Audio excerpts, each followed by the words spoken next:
as you've sort of been growing in your professional life, I'm assuming that you've also been exposed to many different kinds of, I'm going to call it politics, because that's the realm that I come from.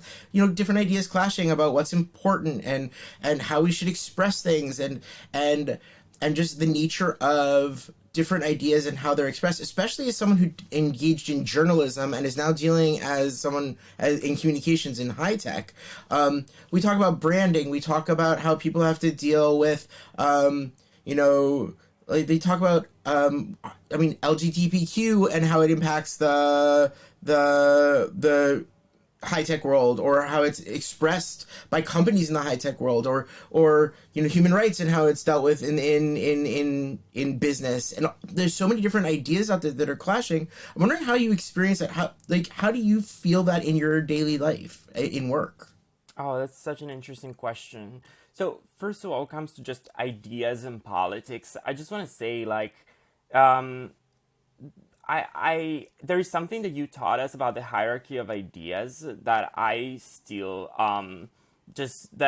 hold very close to my heart. So, um, let me just collect my thoughts for a second. So, over the course of our lives, obviously, we all develop our own hierarchy of ideas, right? And we all have these political beliefs and values and ideas, and we kind of rank them from the most important to the least important. And the top ones are, I think, the ones that we're not really willing to compromise on so much, and the lower ones are obviously we're more willing to compromise on. And over the years, my hierarchy obviously has changed.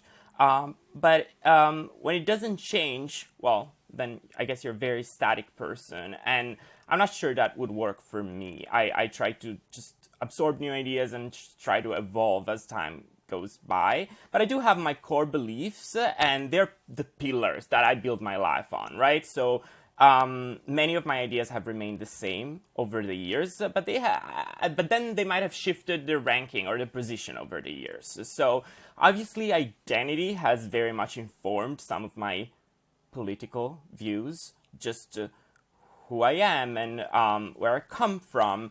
Whether it's I have big intersection of identities in just the skinny body, and I just I live with it every day, and it's complex. And also, how do I absorb new ideas? Let's see. I just want to say sometimes I've absorbed other people's ideas because they've resonated so much with my values as I was exposed to them. And sometimes they've clashed with other people's ideas, and we could talk about that later if you want. But and it does hurt when you don't align, your ideas don't align with the ideas of the people you love, and you kind of need to readjust to that reality. And it's not always easy. And one of our instincts sometimes is so that we tend to love the people that we have something in common with, right?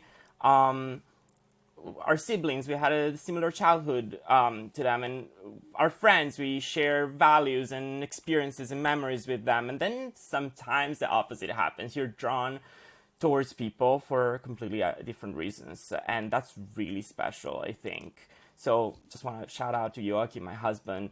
Before we knew so many of our ideas aligned, we just came together like two magnets, right?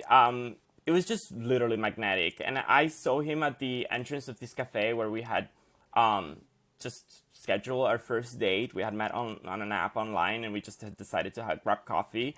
And I just saw him standing there and waiting for me, and just we clicked like two magnets, and everything else was kind of irrelevant. So it's also special sometimes. You just turn all that noise of the politics and the ideas and the beliefs down, and just let yourself be really human.